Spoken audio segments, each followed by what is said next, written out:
ਸਤਿ ਸ਼੍ਰੀ ਅਕਾਲ, ਸਵਾਗਤ ਹੈ ਸਾਰੇ ਹੀ ਦਰਸ਼ਕਾਂ ਦਾ। ਪੰਜਾਬ ਇਸ ਵੇਲੇ ਵੇਖ ਰਹੇ ਹੋ ਤੁਸੀਂ ਤੇ ਮੈਂ ਹਾਂ ਗਗਨਦੀਪ ਸਿੰਘ ਲੈ ਕੇ ਹਾਜ਼ਰ ਹਾਂ ਪੰਜਾਬ, ਪੰਜਾਬੀ ਅਤੇ ਪੰਜਾਬੀ ਦੇ ਨਾਲ ਜੁੜੀਆਂ ਖਾਸ ਖਬਰਾਂ। ਸਭ ਤੋਂ ਪਹਿਲਾਂ ਸਿੱਧਾ ਰੁਖ ਕਿਸਾਨੀ ਅੰਦੋਲਨ ਦੇ ਵੱਲ ਕਰਾਂਗੇ। ਕਿਸਾਨ ਜਥੇਬੰਦੀਆਂ ਦਾ ਸੰਘਰਸ਼ ਲਗਾਤਾਰ ਬਾਦਸਤੂਰ ਜਾਰੀ ਹੈ। ਇਸੇ ਚੱਲ ਰਹੇ ਸੰਘਰਸ਼ ਦੇ ਦਰਮਿਆਨ ਕਿਸਾਨ ਜਥੇਬੰਦੀਆਂ ਦੇ ਆਗੂਆਂ ਦੇ ਵੱਲੋਂ ਅਤੇ ਸੰਯੁਕਤ ਕਿਸਾਨ ਮੋਰਚੇ ਦੇ ਵੱਲੋਂ 16 ਫਰਵਰੀ ਭਾਵ ਕਿ ਅੱਜ ਦੇ ਦਿਨ ਦੇ ਲਈ ਵੱਡਾ ਤੇ ਅਹਿਮ ਸੱਦਾ ਦਿੱਤਾ ਗਿਆ ਸੀ, ਜਿਸ ਸੱਦੇ ਦੇ ਤਹਿਤ ਅੱਜ ਕਿਸਾਨਾਂ ਦੇ ਵੱਡੇ ਆਗੂ ਮੰਨੇ ਜਾਂਦੇ ਸਰ ਛੋਟੂ ਰਾਮ ਨੂੰ ਯਾਦ ਕਰਦਿਆਂ ਇਹ ਦਿਹਾੜਾ ਮਨਾਇਆ ਜਾਣਾ ਹੈ। ਤੇ ਅੱਜ ਕਿਸਾਨ ਜਥੇਬੰਦੀਆਂ ਦੇ ਵੱਲੋਂ ਦੇਸ਼ ਵਿਆਪੀ ਪੱਧਰ ਦੇ ਉੱਤੇ ਸਮਾਗਮ ਕੀਤੇ ਜਾਣੇ ਨੇ। ਇਹਨਾਂ ਪ੍ਰੋਗਰਾਮਾਂ ਦੇ ਵਿੱਚ ਇਹਨਾਂ ਖੇਤੀ ਕਾਨੂੰਨਾਂ ਨੂੰ ਰੱਦ ਕਰਵਾਉਣ ਦਾ ਸੰਕਲਪ ਲਿਆ ਜਾਣਾ ਹੈ। ਦੱਸ ਦਈਏ ਕਿ ਸਰ ਛੋਟੂ ਰਾਮ ਕਿਸਾਨਾਂ ਦੇ ਵੱਡੇ ਤੇ ਅਹਿਮ ਆਗੂ ਇਸ ਕਰਕੇ ਮੰਨੇ ਜਾਂਦੇ ਨੇ ਕਿਉਂਕਿ ਉਹਨਾਂ ਨੇ ਅੰਗਰੇਜ਼ਾਂ ਦੀ ਹਕੂਮਤ ਦੇ ਸਮੇਂ ਵੀ ਕਿਸਾਨਾਂ ਦੇ ਹੱਕ ਦੇ ਵਿੱਚ 22 ਦੇ ਕਰੀਬ ਕਾਨੂੰਨ ਪਾਸ ਕਰਵਾਏ ਸੀ ਤਾਂ ਜੋ ਕਿਸਾਨਾਂ ਨੂੰ ਸ਼ਾਹੂਕਾਰਾਂ ਦੇ ਚੰਗੁਲ ਦੇ ਵਿੱਚੋਂ ਕਢਵਾਇਆ ਜਾ ਸਕੇ। ਇਸ ਕਰਕੇ ਸਰ ਛੋਟੂ ਰਾਮ ਨੂੰ ਕਿਸਾਨਾਂ ਦੇ ਅਹਿਮ ਆਗੂ ਦੇ ਤੌਰ ਦੇ ਉੱਤੇ ਸਦਾ ਹੀ ਯਾਦ ਕੀਤਾ ਜਾਂਦਾ ਹੈ। ਉਧਰ ਕਿਸਾਨ ਜਥੇਬੰਦੀਆਂ ਦੇ ਵੱਲੋਂ 16 ਫਰਵਰੀ ਤੋਂ ਬਾਅਦ 18 ਫਰਵਰੀ ਨੂੰ ਲੈ ਕੇ ਵੀ ਵੱਡਾ ਐਲਾਨ ਕੀਤਾ ਗਿਆ ਹੋਇਆ, ਜਿਸ ਦੇ ਤਹਿਤ 18 ਫਰਵਰੀ ਨੂੰ ਕਿਸਾਨ ਜਥੇਬੰਦੀਆਂ ਪੂਰੇ ਮੁਲਕ ਦੇ ਵਿੱਚ ਦੇਸ਼ ਵਿਆਪੀ ਪੱਧਰ ਦੇ ਉੱਤੇ ਹੀ ਰੇਲ ਰੋਕੂ ਅੰਦੋਲਨ ਕਰਨਗੀਆਂ। ਦੱਸਦੀ ਕਿ ਸਵੇਰੇ 12 ਵਜੇ ਤੋਂ ਸ਼ਾਮ 4 ਵਜੇ ਤੱਕ ਰੇਲ ਰੋਕੂ ਐਕਸ਼ਨ ਜਿਹੜਾ ਪੂਰੇ ਦੇਸ਼ ਦੇ ਵਿੱਚ ਕੀਤਾ ਜਾਣਾ ਹੈ, ਜਿਸ ਦੇ ਚੱਲਦਿਆਂ ਰੇਲਾਂ ਰੋਕੀਆਂ ਜਾਣਗੀਆਂ ਤੇ ਸਰਕਾਰ ਨੂੰ ਜਗਾਉਣ ਦੀ ਕੋਸ਼ਿਸ਼ ਕੀਤੀ ਜਾਵੇਗੀ। ਉਧਰ ਲਗਾਤਾਰ ਪਿਛਲੇ ਕਈ ਦਿਨਾਂ ਤੋਂ ਜੇਲ੍ਹ ਦੇ ਵਿੱਚ ਬੰਦ ਨੌਦੀਪ ਕੌਰ ਦਾ ਮਾਮਲਾ ਤੂਲ ਫੜਦਾ ਜਾ ਰਿਹਾ। ਇਸ ਮਾਮਲੇ ਦੇ ਵਿੱਚ ਵੱਖੋ ਵੱਖਰੇ ਸਿਆਸੀ ਪ੍ਰਤੀਕਰਮ ਵੀ ਨੇ ਤੇ ਇਸ ਦੇ ਵਿੱਚ ਸਮਾਜਿਕ ਪ੍ਰਤੀਕਰਮ ਵੀ ਆਉਂਦੇ ਨੇ। ਉਧਰ ਨੌਦੀਪ ਕੌਰ ਦੇ ਇੱਕ ਹੋਰ ਕੇਸ ਦੇ ਵਿੱਚ ਜ਼ਮਾਨਤ ਅਰਜ਼ੀ ਮਨਜ਼ੂਰ ਹੋ ਚੁੱਕੀ ਹੈ। ਦੱਸਦੀ ਕਿ 2 ਕੇਸਾਂ ਦੇ ਵਿੱਚੋਂ ਨਵਦੀਪ ਕੌਰ ਨੂੰ ਜ਼ਮਾਨਤ ਮਿਲ ਚੁੱਕੀ ਹੈ। ਨੌਦੀਪ ਦੇ ਇਸ ਕੇਸ ਦੇ ਵਿੱਚੋਂ ਕੁਝ ਕੇਸ ਬਾਕੀ ਰਹਿ ਗਏ ਨੇ, ਜਿਨ੍ਹਾਂ ਦੇ ਵਿੱਚੋਂ ਉਹਨਾਂ ਨੂੰ ਜ਼ਮਾਨਤ ਮਿਲਣ ਤੋਂ ਬਾਅਦ ਉਹ ਜੇਲ੍ਹ ਦੇ ਵਿੱਚੋਂ ਬਾਹਰ ਆ ਸਕਦੇ ਨੇ। ਕਿਸ ਕੇਸ ਦੇ ਵਿੱਚੋਂ ਜ਼ਮਾਨਤ ਮਿਲੀ ਹੈ ਤੇ ਅਗਲੇ ਕੇਸਾਂ ਦੇ ਵਿੱਚ ਕੀ ਪੈਰਵਾਈ ਹੋਏਗੀ, ਇਸ ਦੇ ਉੱਤੇ ਖੁੱਲ੍ਹ ਕੇ ਗੱਲਬਾਤ ਕੀਤੀ ਹੈ। ਦਿੱਲੀ ਸਿੱਖ ਗੁਰਦੁਆਰਾ ਮੈਨੇਜਮੈਂਟ ਕਮੇਟੀ ਦੇ ਪ੍ਰਧਾਨ ਮਨਜਿੰਦਰ ਸਿਰਸਾ ਨੇ ਉਹਨਾਂ ਦੀ ਗੱਲਬਾਤ ਸੁਣਦੇ ਹਾਂ। ਤੇ ਉਧਰ ਨੌਦੀਪ ਦੇ ਮਾਮਲੇ ਦੇ ਵਿੱਚ ਪੰਜਾਬ ਦੇ ਵਿੱਚੋਂ ਸਿਆਸੀ ਹਮਾਇਤ ਜਾਣੀ ਸ਼ੁਰੂ ਹੋ ਚੁੱਕੀ ਹੈ, ਉਸ ਦੇ ਵੱਲ ਵੀ ਰੁਖ ਕਰਾਂਗੇ। ਨੌਦੀਪ ਕੌਰ ਦੀ ਅੱਜ ਦੂਜੇ ਕੇਸ ਤੋਂ ਵੀ ਜ਼ਮਾਨਤ ਹੋ ਗਈ। FIR ਨੰਬਰ 26 ਜੋ ਕਿ 2021 ਦੀ ਸੀ, ਜਿਸ ਦੇ ਅੰਦਰ ਉਹਦੀ ਅੱਜ ਜ਼ਮਾਨਤ ਲੱਗੀ ਹੋਈ ਸੀ। ਸੈਸ਼ਨ ਕੋਰਟ ਨੇ ਉਹ ਵੀ ਉਹਦੀ ਜ਼ਮਾਨਤ ਐਕਸੈਪਟ ਕਰ ਲਈ। ਜਤਿੰਦਰ ਕੁਮਾਰ ਜੀ ਉਹਨਾਂ ਦੇ ਐਡਵੋਕੇਟ ਅੱਜ ਅਪੀਅਰ ਹੋਏ ਸੀ ਔਰ ਹੁਣ ਨੌਦੀਪ ਕੌਰ ਦੀ ਇੱਕ ਬੇਲ ਮੈਟਰ ਜਿਹੜਾ ਹੈ FIR ਨੰਬਰ 25 ਜਿਹੜੀ ਕਿ ਕੱਲ ਹਾਈ ਕੋਰਟ ਹੀਅਰਿੰਗ 'ਚ ਮੋਸਟ ਪ੍ਰੋਬਬਲੀ ਆਊਗੀ। ਅੱਜ ਉਹ ਵੀ ਸਾਡੀ ਹਾਈ ਕੋਰਟ ਨੇ ਐਪਲੀਕੇਸ਼ਨ ਐਕਸੈਪਟ ਕਰ ਲਈ ਆ ਔਰ ਮੈਕਸਿਮਮ ਕੱਲ ਆ ਜਾਏਗੀ, ਨਹੀਂ ਤਾਂ ਪਰਸੋਂ ਆਏਗੀ ਔਰ ਪਰਸੋਂ ਮਹਾਰਾਜ ਨੇ ਕਿਰਪਾ ਰੱਖੀ ਤੇ ਉਸ ਦੇ ਅੰਦਰ ਵੀ ਜ਼ਮਾਨਤ ਹੋਏਗੀ ਔਰ ਫਿਰ ਨੌਦੀਪ ਕੌਰ ਕਰਨਾਲ ਜੇਲ੍ਹ ਤੋਂ ਬਹੁਤ ਜਲਦੀ ਰਿਹਾ ਹੋਊਗੀ। ਸਾਡੇ ਵਾਸਤੇ ਇੱਕ ਬਹੁਤ ਵੱਡੀ ਖੁਸ਼ੀ ਦੀ ਖਬਰ ਆ ਕਿ ਨੌਦੀਪ ਕੌਰ ਦੇ ਕੇਸ ਦੀ ਅਪਡੇਟ ਆ ਕਿ ਜਿਹੜੀ ਦੂਜੀ FIR ਸੀ ਉਹਦੇ 'ਚ ਵੀ ਅੱਜ ਉਹਦੀ ਜ਼ਮਾਨਤ ਹੋ ਗਈ ਔਰ ਹੁਣ ਤੀਜੀ FIR ਦੀ ਜ਼ਮਾਨਤ ਜਿਹੜੀ ਆ ਪੰਜਾਬ ਅਤੇ ਹਰਿਆਣਾ ਕੋਰਟ ਨੇ ਉਹ ਅੱਜ ਐਪਲੀਕੇਸ਼ਨ ਉੱਤੇ ਐਕਸੈਪਟ ਹੋ ਗਈ ਆ ਔਰ ਕੱਲ੍ਹ ਨਹੀਂ ਤੇ ਪਰਸੋਂ ਹੀਅਰਿੰਗ 'ਚ ਆਊਗੀ ਔਰ ਨੌਦੀਪ ਕੌਰ ਬਹੁਤ ਜਲਦੀ ਸਾਡੇ ਵਿੱਚ ਆਊਗੀ। ਇਹ ਸਾਰੀ ਅਪਡੇਟ ਦੇਣੀ ਆਪ ਸੰਗਤਾਂ ਨੂੰ ਜ਼ਰੂਰੀ ਸੀ ਕਿ ਸੋ ਇਹਦੇ ਮੈਸੇਜ ਆ ਰਹੇ ਸੀ। ਉਧਰ ਨੌਦੀਪ ਦੇ ਹੱਕ ਦੇ ਵਿੱਚ ਬੋਲਦਿਆਂ ਕਾਂਗਰਸ ਦੇ ਦਿੱਗਜ ਬੁਲਾਰੇ ਅਤੇ ਵਿਧਾਇਕ ਰਾਜਕੁਮਾਰ ਵੇਰਕਾ ਦੇ ਵੱਲੋਂ ਕਿਹਾ ਗਿਆ ਹੈ ਕਿ ਨੌਦੀਪ ਪੰਜਾਬ ਦੀ ਧੀ ਹੈ ਤੇ ਉਸ ਨੂੰ ਇਨਸਾਫ ਮਿਲਣਾ ਚਾਹੀਦਾ ਹੈ।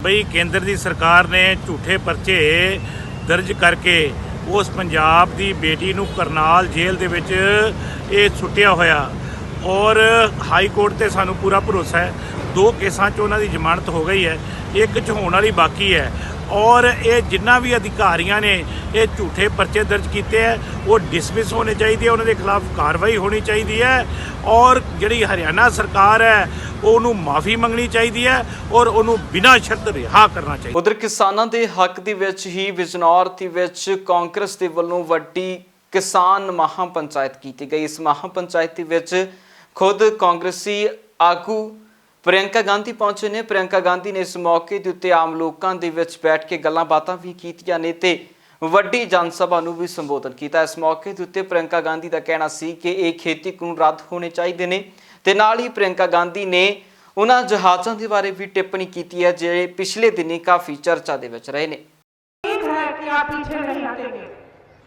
कि आप अपने अधिकारों के लिए लड़ेंगे और इस लड़ाई में कांग्रेस पार्टी का एक एक कार्यकर्ता आपके साथ खड़ा रहेगा।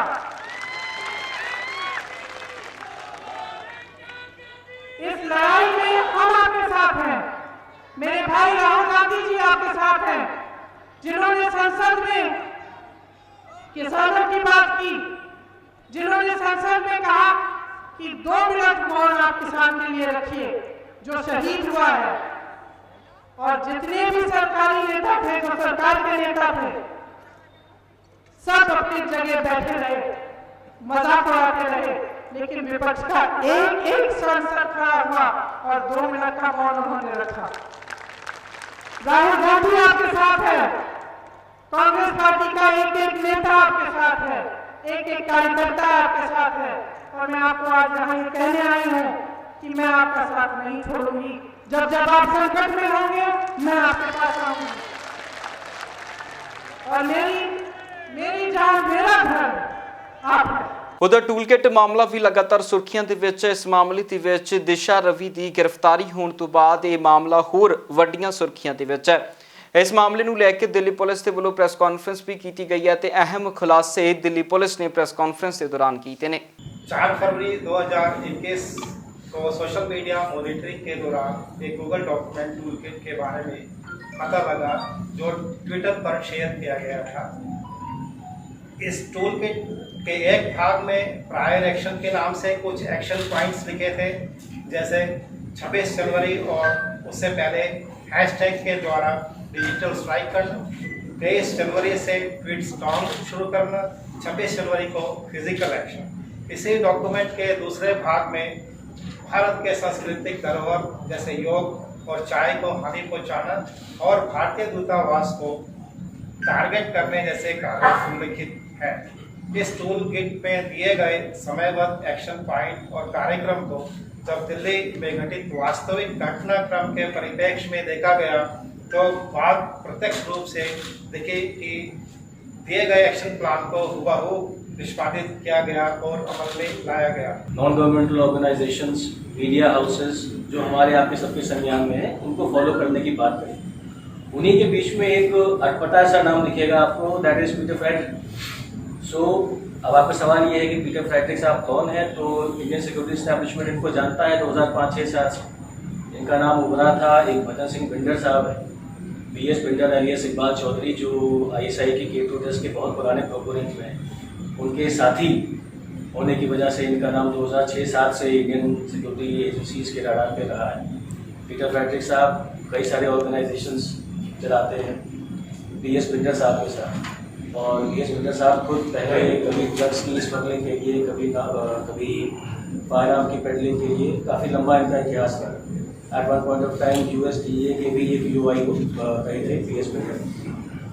खुद को कभी मलेशिया का बताते हैं, कभी बाकी कंट्रीज़ का बताते हैं।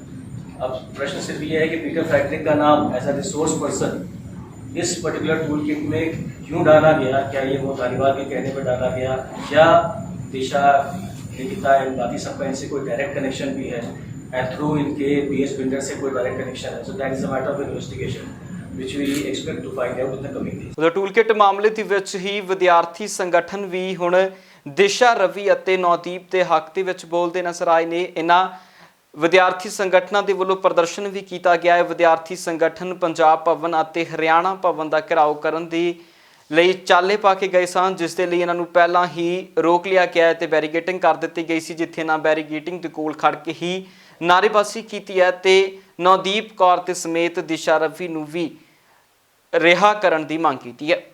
यहाँ हम लोग हरियाणा भवन पे इसलिए आए हैं कि आप सबको पता होगा कि पिछले 1 महीने से नवदीप कौर और शिव कुमार जो किसान आंदोलन के समर्थन में सिंघू बॉर्डर पे किसानों के साथ आंदोलन में शामिल थे, इन लोगों को बिना कोई आरोप के, बिना कोई तथ्यगत आरोप के इन लोगों को उठा लिया गया और आज तक उनको जेल में बंद करके रखा हुआ है। पूरे देश और पूरे दुनिया में ये सवाल खड़ा हो रहा है कि इस तरह से छात्र युवाओं को दबाना नहीं चलेगा। ये शेमफुल है हमारे दिल्ली सरकार, देश की सरकार और हरियाणा सरकार के लिए। पुलिस के कस्टडी के अंदर उसके साथ वायलेंस हो रहा है। हम उसी के खिलाफ आज यहाँ आए हैं और हम ये मांग करते हैं कि नवदीप कौर को अविलंब रिहा करना होगा, शिव कुमार को अविलंब रिहा करना होगा, और किसान आंदोलन के समर्थन में देश और दुनिया की जो हस्तियां सामने आई हैं उन पे भी दमन बढ़ा है। हमने देखा कि कल किस तरह से एक पर्यावरण कार्यकर्ता को कल बेंगलुरु पुलिस ने उठाई है। हम उसका भी घोर निंदा करते हैं अपने इस प्रोटेस्ट से, और ये मांग करते हैं कि उसकी भी रिहाई हो और किसानों की आवाज को सुना जाए, तीनों कृषि बिल वापस लिया जाए, इसी डिमांड के साथ हम आज आए हैं। उधर टूलकिट मामले ਦੇ ਵਿੱਚ गिरफ्तार की गई दिशा रफी के हक ਦੇ ਵਿੱਚ ਹੁਣ ਸਿਆਸੀ ਬਿਆਨ ਆਉਣੇ ਸ਼ੁਰੂ ਹੋ ਚੁੱਕੇ ਨੇ। ਆਮ ਆਦਮੀ ਪਾਰਟੀ ਦੇ ਵਿਧਾਇਕ ਅਤੇ ਪੰਜਾਬ ਦੇ ਸਹਿ ਪ੍ਰਭਾਰੀ ਲਗਾਏ ਗਏ ਰਾਘਵ ਚੱਡਾ ਦੇ ਵੱਲੋਂ ਵੀ ਪ੍ਰੈਸ ਕਾਨਫਰੰਸ ਕੀਤੀ ਗਈ ਹੈ, ਜਿਨ੍ਹਾਂ ਨੇ ਦਿਸ਼ਾ ਰਫੀ ਦੇ ਹੱਕ ਦੇ ਵਿੱਚ ਬਿਆਨ ਦਿੱਤਾ ਹੈ ਤੇ ਨਾਲ ਹੀ ਭਾਜਪਾ ਸਰਕਾਰ ਦੇ ਉੱਤੇ ਕਰੜੇ ਸ਼ਬਦ ਹੀ ਵਾਰ ਕੀਤੇ ਨੇ। आज आम आदमी पार्टी देश के सारे युवाओं से अपील करती है कि आप एकजुट हो जाइए और मिलकर एक स्वर में भारतीय जनता पार्टी की जो कोशिशें हैं इस देश में लोकतंत्र को समाप्त करने की, डिसेंट को सप्रेस करने की, उसके खिलाफ आवाज बुलंद करिए। हम अपील करते हैं आज देश के युवाओं को, द यूथ ऑफ इंडिया को, कि आप एक स्वर में साथ आकर और स्ट्रांग तरीके से, मजबूती से भाजपा सरकार को जवाब दें और उन्हें अपनी ताकत का एहसास दिलाएं। आज हम इस लोकतंत्र में बाबा साहब द्वारा दिए गए संविधान जिस देश में लागू है, इस देश में हर व्यक्ति को शांतिपूर्ण तरीके से विरोध दर्ज कराने की आज़ादी है, लेकिन आज एक 21 साल की बच्ची, एक 21 साल की भारत की बेटी दिशा रवि को अरेस्ट कर भाजपा सरकार ने यह दिखा दिया है कि ये सरकार कितनी डरी हुई है, कितनी घबराई हुई है, जो एक 21 साल की बालिका से डरती है, घबराती है, उसे अरेस्ट कर लेती है। क्या हमारा भारत इतना कमज़ोर है? क्या भारत के प्रधानमंत्री, प्रचंड बहुमत की सरकार भारतीय जनता पार्टी की इतनी कमज़ोर है कि वो एक 21 साल की भारत की बेटी से डर गए और 21 साल की भारत की बेटी को इसलिए अरेस्ट कर लिया क्योंकि वो 3 काले कानूनों का विरोध कर रही थी? आज ये दिन देखना पड़ेगा इस देश को। उधर लगातार महंगाई 7वें आसमान के उत्ते पहुंच चुकी है। गल भारत की करिए तो भारत के विच तेल अते गैस दीयां कीमतां लगातार वधदियां जा रही ने। डीजल, पेट्रोल अते घरेलू गैस दीयां कीमतां वधन दे चलदियां आम लोकां दी जेब के उत्ते बहुत वड्डा असर पैना शुरू हो चुका है। पंजाब की गल करिए तो पंजाब दे विच डीजल 81 रुपए अते पेट्रोल दीयां कीमतां 90 रुपए तो पार हो चुकियां ने, जिस दे चलदियां हुण आम लोग काफ़ी चिंता दे विच ने, क्योंकि लगातार ये वध रही महंगाई आम लोगों की जेब के उत्ते बहुत वड्डा असर छड्ड के जा रही है। इस नूं लैके कांग्रेस के वल्लों भी प्रदर्शन किया गया ते नाल ही प्रैस कॉन्फ्रेंस भी की गई है। प्रैस कॉन्फ्रेंस करन दे लई टेबल के उत्ते सिलेंडर रख के कांग्रेसी आगुआं दे वल्लों प्रैस कॉन्फ्रेंस की गई है ते भाजपा के उत्ते गंभीर टिप्पणियां कीतियां ने। मैं सबसे पहले तो मोदी जी को और उनकी तमाम महिला नेत्रियों को ये याद दिलाना चाहती हूँ कि सरकार बनने से 7 साल पहले यही सिलेंडर को लेकर आप सड़कों पर उतरते थे। आज आप कहाँ हैं? 175 रुपये पिछले 2 महीने में ये दाम बढ़ गए हैं सिलेंडर के। जो 594 का सिलेंडर था आज 769 का बिक रहा है। फरवरी में आपने 4 तारीख को दाम बढ़ाया, 15 को बढ़ाया, दिसंबर में 2 बार बढ़ाया। आप किस तरह की अनैतिकता कर रहे हैं? और आप ये करने पर मजबूर नहीं है, आप मुनाफाखोरी कर रहे हैं, इसलिए आप ये कर रहे हैं।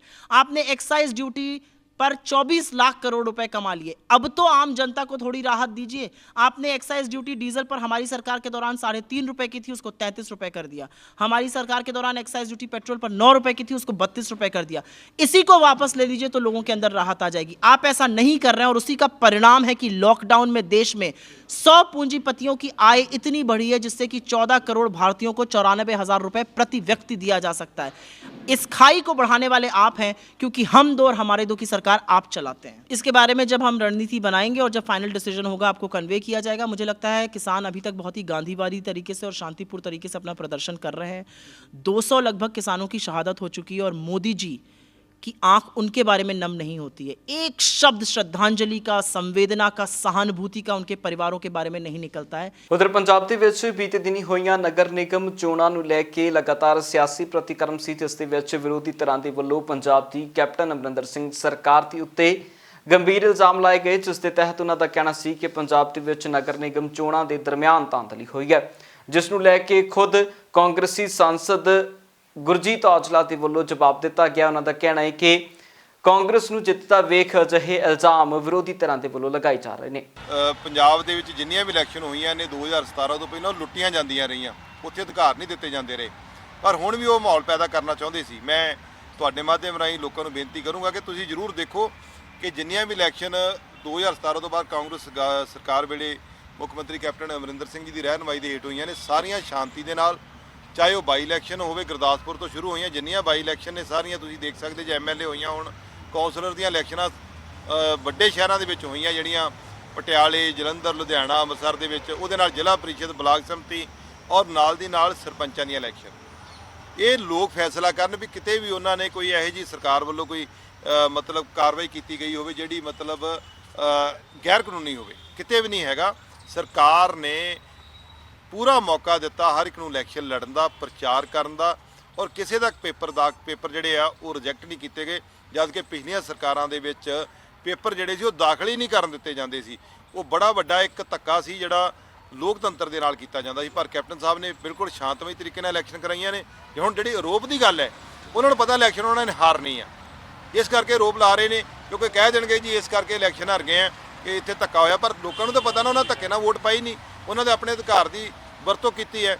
ਸੋ ਜਿਹੜੇ ਆਰੋਪ ਜਿਹੜੀ ਕੋਈ ਮਾਰਕਟਾਈ ਦੀ ਵੀ ਗੱਲ ਤੁਸੀਂ ਕਰਦੇ ਹੋ, ਉਹ ਇਸ ਕਰਕੇ ਹੈ ਕਿਉਂਕਿ ਸੁਖਬੀਰ ਬਾਦਲ ਹੋਣਾ ਜਦੋਂ ਦੀ ਪੰਜਾਬ ਦੇ ਵਿੱਚ ਇਲੈਕਸ਼ਨ ਸ਼ੁਰੂ ਹੋਈ ਹੈ, ਉਹਨਾਂ ਦੇ ਤੁਸੀਂ ਭਾਸ਼ਣ ਕੱਢ ਕੇ ਦੇਖ ਲਓ, ਇੰਨੀ ਭੱਦੀ ਸ਼ਬਦਾਵਲੀ ਵਰਤੀ ਜਾਂਦੀ ਹੈ। ਉਧਰ ਵਧੀਆਂ ਗੈਸ ਕੀਮਤਾਂ ਨੂੰ ਲੈ ਕੇ ਭਾਜਪਾ ਆਗੂ ਨੇ ਵੀ ਪ੍ਰਤੀਕਰਮ ਦਿੱਤਾ। ਭਾਜਪਾ ਆਗੂ ਦਾ ਕਹਿਣਾ ਹੈ ਕਿ ਜੋ ਘਰੇਲੂ ਗੈਸ ਹੈ ਉਹ ਲਗਾਤਾਰ ਸਬਸਿਡੀ ਦੇ ਉੱਤੇ ਮਿਲ ਰਹੀ ਹੈ। ਜਿਹੜਾ ਰਸੋਈ ਗੈਸ ਹੈ ਉਹ ਤੇ ਸਬਸਿਡੀ ਮਿਲ ਰਹੀ ਹੈ ਗਰੀਬ ਨੂੰ, ਔਰ ਜਿਹੜਾ ਰੇਟ ਹੈ ਪੈਟਰੋਲ ਇੰਟਰਨੈਸ਼ਨਲ ਮਾਰਕੀਟ ਤੇ ਘਟੇਗਾ ਤਾਂ ਘਟ ਰਿਹਾ, ਵੱਧ ਰਿਹਾ ਤਾਂ ਵੱਧ ਰਿਹਾ।